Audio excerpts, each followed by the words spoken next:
Ya, assalamualaikum, kembali bersama saya Ipai dari Kuningan melaporkan langsung. Saat ini saya berada di dalam ruangan gedung perundingan Linggarjati. Namun untuk memberikan penjelasan tentang keberadaan gedung ini, kita akan langsung wawancara dengan pengelola ataupun petugas daripada gedung naskah Linggarjati dengan Pak Agus. Pak, bisa dijelaskan Pak, sembari kita jalan-jalan ke tiap ruangannya Pak? Ya mungkin di sini kami akan paparkan dulu ya Pak, nah itu mengenai riwayat singkat gedung perundingan Linggarjati. Nah sini mungkin dulunya pada waktu tahun 1918, nah ini bangunan ini kebetulan itu masih gubuk, nah itu milik Ibu Jasitem. Kebetulan dia orang Kuningan asli.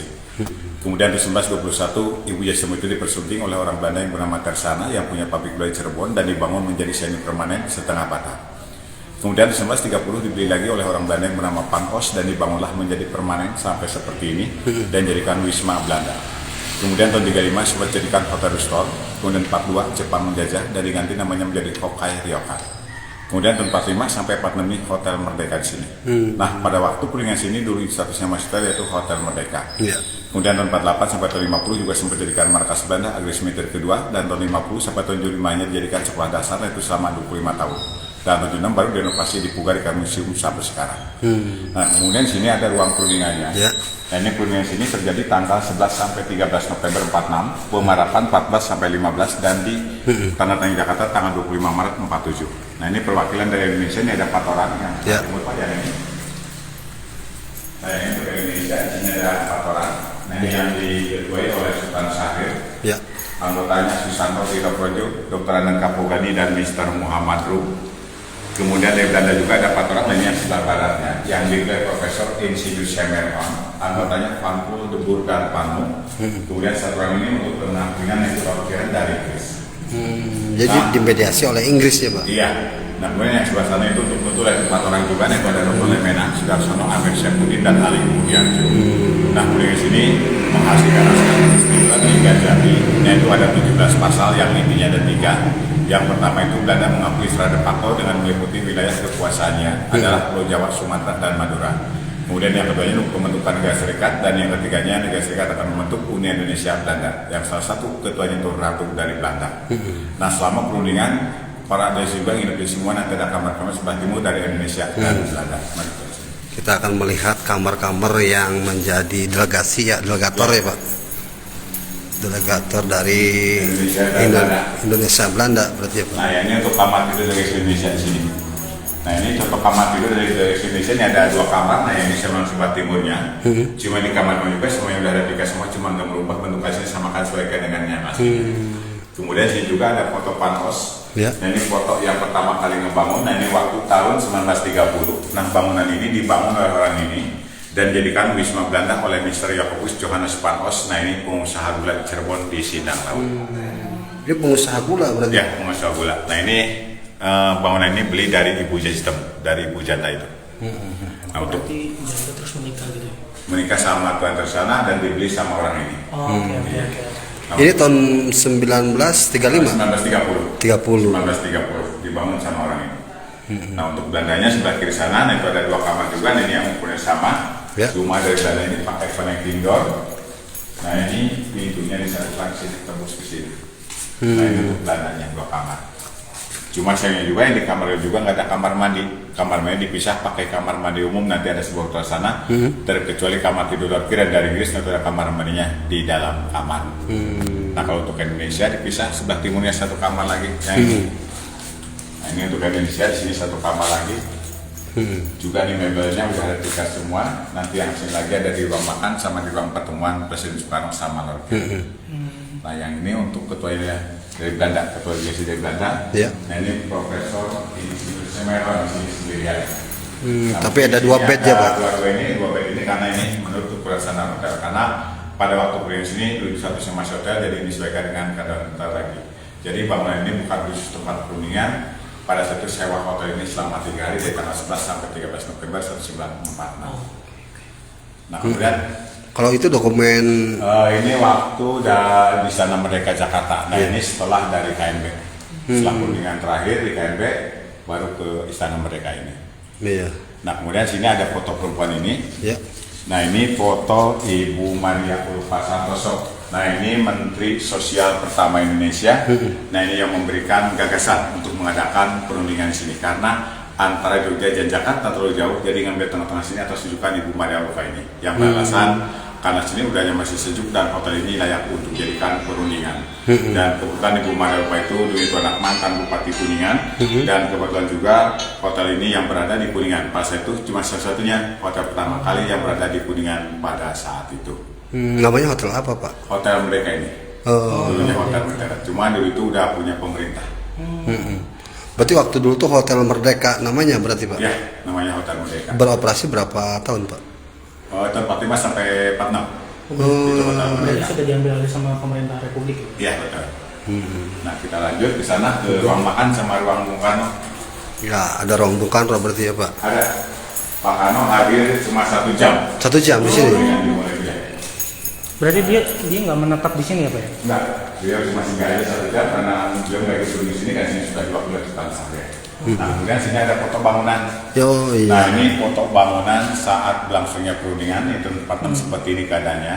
Nah, ini dari Jogja dan Jakarta ke Cirebon naik kapal udara ini yang bisa standar laut. Nah, ini berhentinya di pelabuhan Cirebon di atas air. Nah, dari Cirebon ke sini naik kendaraan roda 4. Iya. Kebetulan akses jalan sama penerangan tempat sudah ada pada saat itu. Kayak mobil Volkswagen, Pak? Ya, cuma yang ini sini kendaraannya udah nggak ada semua. Sini tinggal paling garasinya aja, nah itu juga dulunya tinggal fondasinya aja, nah itu dibangun kembali. Nah, kemudian sini ada barang-barang koleksi yang aslinya sini di ruang makan. Oh, ini ruang makan ini? Nah ini barang-barang koleksi yang di ruang makan ini masih sama, masih ada semua nih. Ada kursi, meja, lemari 2, kemudian kaca rias yang juga masih sama masih aslinya. Nah ini juga bahan-bahan dari keramik nih, ada terang besar ini masih sama masih aslinya, kecuali yang bawahnya mungkin udah ada replikanya, kemudian benda juga udah ada replikanya. Berarti mayoritas bahan ataupun mobilier yang di sini yang masih orisinil berapa persen sih, Pak? Paling tinggal 40%. 40%? Di depan, di atas yang ini, kemudian nanti di ruang Bung Karno, itu yang aslinya. Oh, di ruang Bung Karno masih orisinil? Ada lagi yang seperti di depan. Nah ini bekas penampungan airnya, ini juga posisinya masih sama masih aslinya. Nah ini ngambil ini dari mata gunung Firman yang dari dulu sampai sekarang masih berfungsi untuk masih ngalir. Nah selama perundingan karena sudah nggak ada kamar mandi, nah ini kamar mandi cuma satu, pakai kamar mandi umum. Jadi kamar mandi untuk tamu dan Para delegasi. delegasi ya? Nah ini seperti ini kamar mandinya. Ini juga masih sama, masih aslinya. Paling sini kami menggunakan pengecetan aja. Dicat di warna Ya, begitu? betul. Iya. Kerannya juga kayak yang Karena masih sama. masih aslinya. aslinya ya? Iya. Mungkin di sini dulu itu belum ada shower. Iya. Masih gantinya berarti. Nah, Iya. kita lanjut ke ruang Bung Karno sebelah sini. Iya.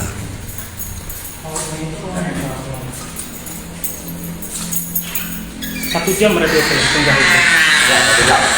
Ini ruang pertemuan dari Soekarno sama Laut Garis ini ada cuma 4 mata, itu pun cuma 1 jam sebelum perundingan dimulai dan beliau duduk di kursi panjang ini. Nah ini gambarannya seperti ini. Nah beliau kayak duduk di sana, nah saya sudah diwakili oleh Sultan Syahrir. Setelah ke sini beliau langsung balik lagi ke Jogja. Ini juga yang ini masih sama masasinya, cuma juga kulitnya udah mengalami renovasi. Kemudian sini ada contoh kamar tidur Iya. untuk penengah perundingan yang di Laut Kiran. Nah ini untuk penengah perundingan Laut Kiran dari sini. Ini juga masih saat ininya udah replika juga. Cuma yang ini istimewanya ada kamar mandinya di dalam, mungkin dulunya mungkin VIP-nya. Cuma juga kalau sudah replika, tegel sudah replika, tinggal baknya aja yang aslinya. Iya. Nah kemudian sini untuk diketahui juga ini untuk luas keseluruhan batas pagar sana keliling. Betul. Nah ini 2,4 hektar. 2,4 Nah di belakang bangunan ini dulunya itu perkebunan teh semua. Cuma nggak ada yang rawat, memiliki taman tahun 1982. Kalau bangunan sendiri nah itu 800 meter persegi. Yang sekarang dikelola oleh Dinas Pendidikan dan Kebudayaan Kabupaten Kuningan. Artinya ini di bawah tanggung jawab Dinas Pendidikan dan Kebudayaan, Iya, Pak? betul. Iya. Kemudian untuk perawatan sih gimana, Pak? Model itu kan agak Kalau rusak. untuk perawatannya mungkin kami ajukan dulu ke APBD. Kira APBD belum turun, nanti kami ajukan ke APBN. Kalau untuk dana perawatan mungkin semacam potong rumput itu kami gunakan dari dana pengunjung. Pak, kalau jumlah pengunjung Pak rata-rata berapa sih, Pak? Kalau untuk per bulan itu mungkin 4 sampai 5 ribu pengunjung. Dari berbagai daerah? Ya, cuma kalau mancanegara mungkin per bulan 50 orang. Kebanyakan yang lokal itu 4 sampai 5 ribu. Beda lagi bulan Juni Juli liburan sekolah, nah itu mencapai 14 sampai 15 ribu pengunjung. Berarti secara legalitas ini belum di UNESCO kan Pak? Apanya? Keberadaan gedung ini. Baru diakui sama Kemendikbud aja berarti. Udah, ya Kemendikbud. Berarti belum di UNESCO. Belum, Oh. baru Kemendikbud. Iya. Berarti ini lokasi Soekarno waktu 1 jam berada di sini. Pak, Ya? karena duduknya sih. Itu mau bahas apa aja Pak? Atau Ya mungkin untuk duduk sini mungkin itu untuk perayaan ke Sultan Syahrir. Bergantian mewakili beliau. oh berarti karena beliau itu hanya sekedar singgah jadi Diberikan sama Sultan Syahrir. Mungkin pembicaranya di sini. Iya, gitu. Jadi penugasan ke Sultan Syahrir aja. Ya, betul.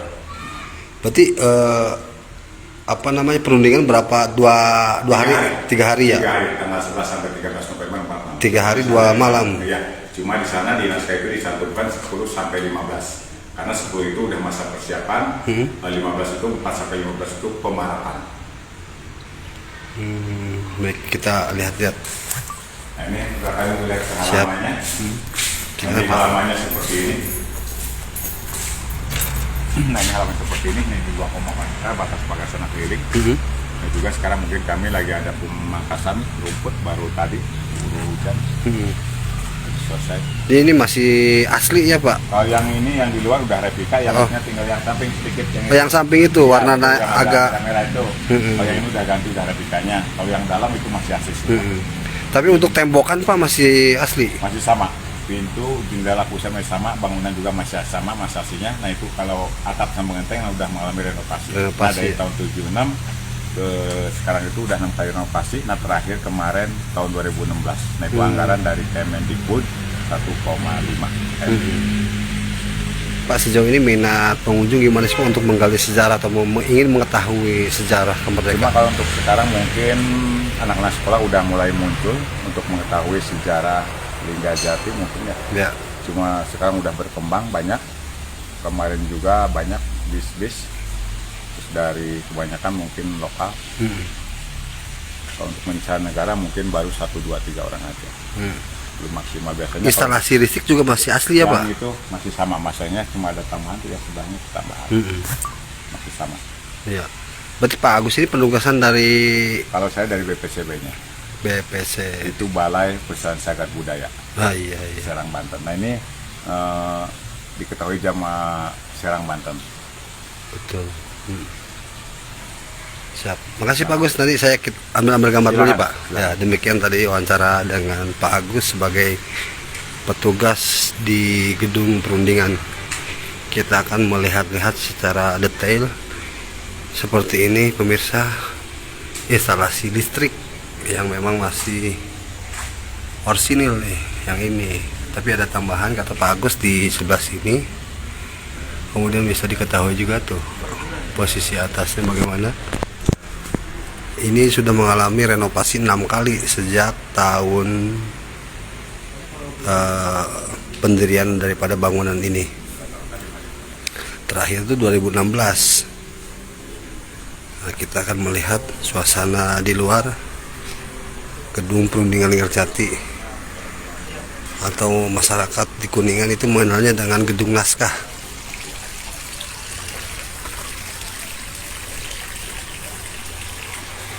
Nah ini posisi dari depan.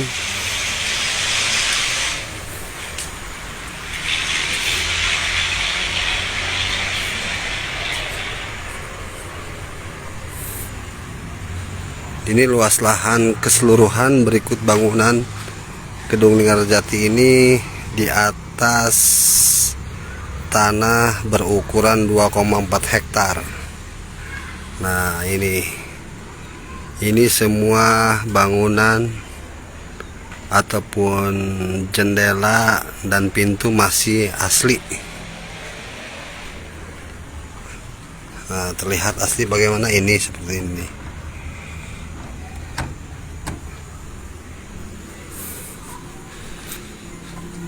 Masih 40% keaslian daripada bangunan perundingan ini.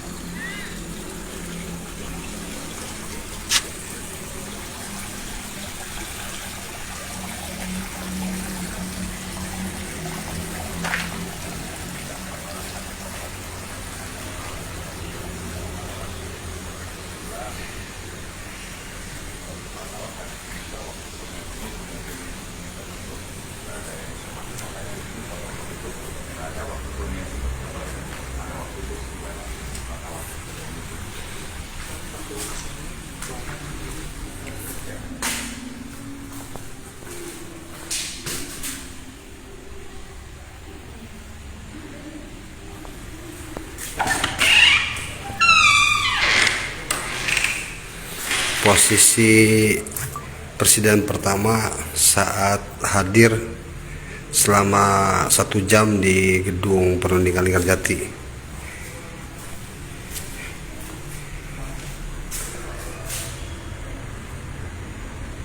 Nah, ini foto Bung Karno 1946 sebelum perundingan dilaksanakan.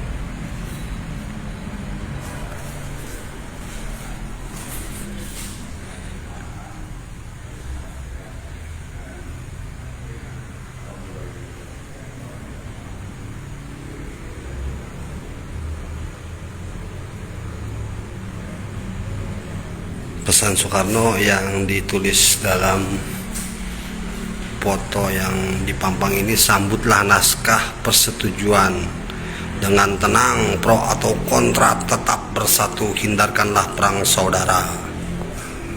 Nah, kata-kata bijaknya memang memotivasi kita untuk tetap bersatu.